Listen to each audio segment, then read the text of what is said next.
la Asociación de Inspectores de Hacienda del Estado ha pedido por carta a los presidentes de las comunidades que rechacen el cupo catalán en la reunión de hoy del Consejo y piden volver a la senda de la cordura. La presidenta de esa asociación es Ana de la Herrán. ¿Qué tal, señora de la Herrán? Buenos días. Hola, buenos días a todos. Antes de nada, como inspectora de Hacienda, hemos visto a la ministra portavoz muy contenta comparando la quita de la deuda con las hipotecas. Es como si yo a usted decía, de la hipoteca de 60.000 euros que tiene le quito 10 o 15.000. ¿Cómo ve este juego maniqueo que defiende el gobierno? Bueno, pues eso, aunque no es un tema nuestro, porque nosotros sobre todo nos movemos en el terreno que ahora comentaré, de las actividades que realiza, las actuaciones de la agencia tributaria, es verdad que eso es una cuestión que, bueno, pues si por un lado quitan, por otro lado pondrán. O sea que en realidad lo que ustedes han dicho, los ciudadanos somos todos españoles, ya seamos de una comunidad autónoma o de otra, pero al final, en definitiva, el Estado, comunidades autónomas, bueno, pues tiene que haber un juego de suma cero. Por lo tanto, no entendemos, yo creo que como todos los ciudadanos no entendemos muy bien qué se pretende con este objetivo. Si convencer a las comunidades autónomas para que firmen también los acuerdos pertinentes, etcétera. Y bueno, pues también hay una sorpresa bastante generalizada entre todos los que vemos lo que se está, en fin, lo que se está negociando o pretendiendo negociar. Hombre, uno de los trucos es decir, vamos a retirarle esta deuda a la Generalidad de Cataluña, de paso se la quitamos a los demás y lo colocamos en los debes del Estado, pero luego yo firmo un concierto económico con Cataluña que no tendrá que pagar o no tendrá que aportar a la caja común y por lo tanto no pagar esa deuda que le hemos retirado. Eso sí sale adelante el concierto económico. ¿Ustedes lo han estudiado? Bueno, pues nosotros eso, una vez que pasara, si es que pasa esa situación, es donde hemos visto desde hace mucho tiempo, meses llevamos diciéndolo, una serie de amenazas. Porque, en primer lugar, es un régimen de singularidad fiscal que hemos dicho por activa y por pasiva que da igual la denominación que se le dé. De lo que se trata es establecer un privilegio para una comunidad autónoma que pretende quedarse con todos los impuestos recaudados en Cataluña. Actualmente se recaudan los impuestos propios de las comunidades autónomas, los impuestos cedidos por parte del Estado, que tienen esa posibilidad de ser objeto de cesión, y las transferencias del Estado. Precisamente el resto de figuras impositivas más importantes que recauda el Estado sirven como objeto de redistribución. Entonces, bueno, pues claro, que se quede una comunidad autónoma con todo para luego ella decidir, en virtud de no se sabe bien qué criterios, cuáles son las cantidades que, en fin, que reparte, que redistribuye entre el resto de las comunidades autónomas, ya en sí pues rompe con la Constitución, porque no se pueden establecer privilegios para ninguna comunidad autónoma. Y luego la cuestión que nosotros, sobre la que hemos alarmado sobre todo, porque en realidad todo esto está unido. Es verdad que nosotros hablamos de la agencia tributaria, pero como todo está dentro de ese ropaje de la financiación, pues no podemos dejar de advertir que en primer lugar es inconstitucional e ilegal, como hemos advertido en la carta. Y además las funciones que ejerce la agencia tributaria, que son cruciales, porque estamos hablando de que se ejercen en todo el territorio nacional precisamente para, por una parte, ayudar a los contribuyentes a facilitarle el cumplimiento de sus obligaciones tributarias, pero por otra, para luchar adecuadamente contra el fraude fiscal, porque si fraccionamos precisamente los contribuyentes y desde un sitio no se puede estar investigando lo que está ocurriendo en otro sitio, porque se fraccionaría esa base de datos común que tiene ahora mismo de información la agencia tributaria, sería una absoluta torre de Babel realizar o intentar realizar algún tipo de actuación contra el fraude fiscal, y esto lo saben muy bien los defraudadores.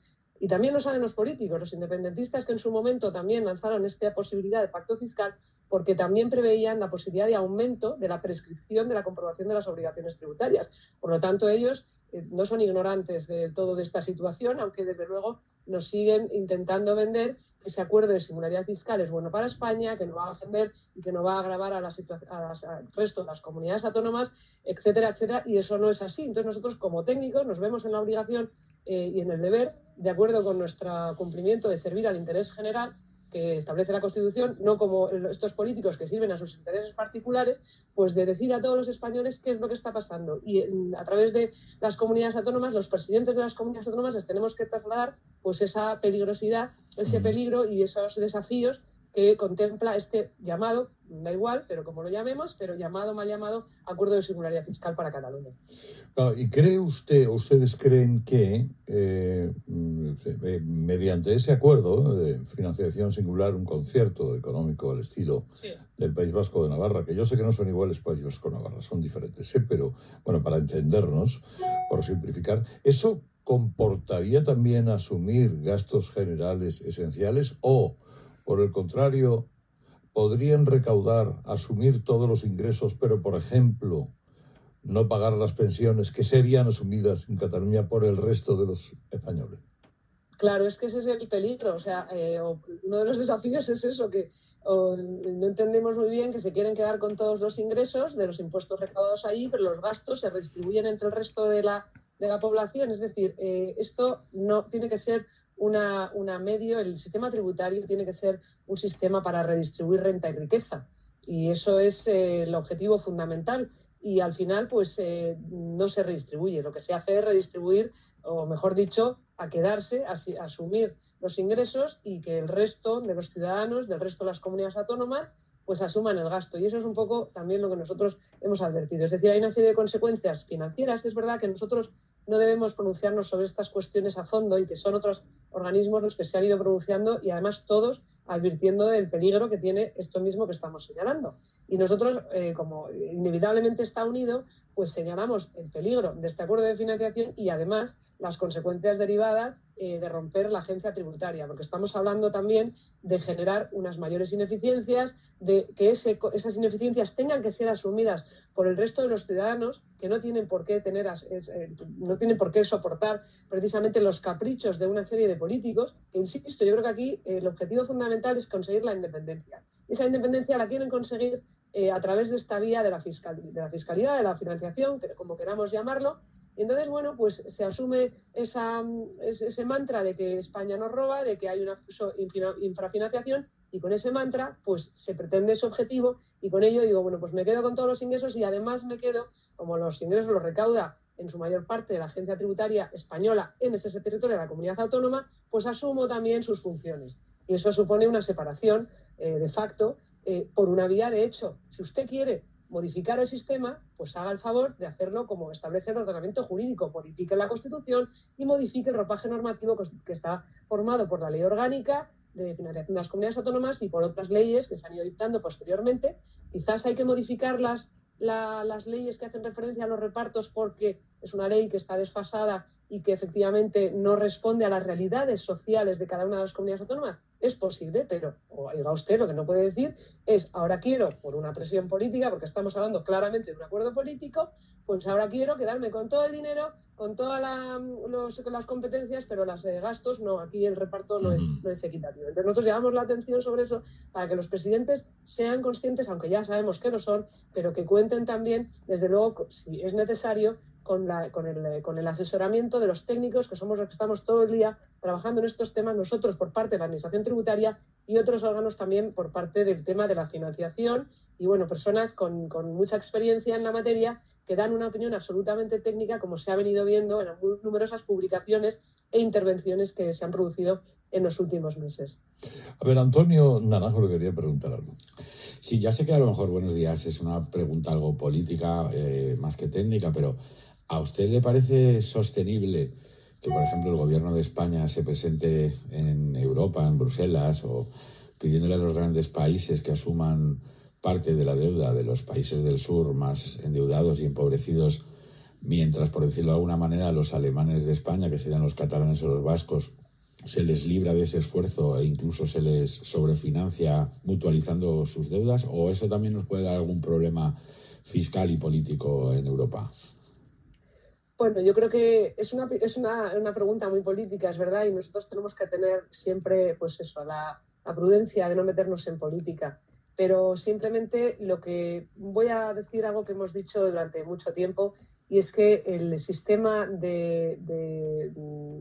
singular, el sistema foral especial que tiene efectivamente y que está amparado en nuestra Constitución, tampoco nosotros vemos que ayuda mucho, desde luego, a aplicar el sistema tributario. Entonces, si ya estamos hablando de una comunidad autónoma o de dos comunidades como son País Vasco y Navarra, que representan el 6% del PIB español y por lo tanto, bueno, pues hacen, entre comillas, un pequeño agujero negro, porque lo hacen. No se sabe muy bien cómo funciona la financiación, el cupo tampoco se sabe muy bien cómo se negocia, pero sobre todo desde el punto de vista de la administración tributaria nosotros tenemos muchísimas dificultades a la hora de realizar comprobaciones y actuaciones con País Vasco y Navarra. Lo que no tiene sentido es ampliar eso a una comunidad autónoma como es Cataluña, que representa el 20% aproximadamente del PIB español. Entonces, es simplemente sobre lo que me puedo pronunciar y yo creo que queda bastante claro, ¿no?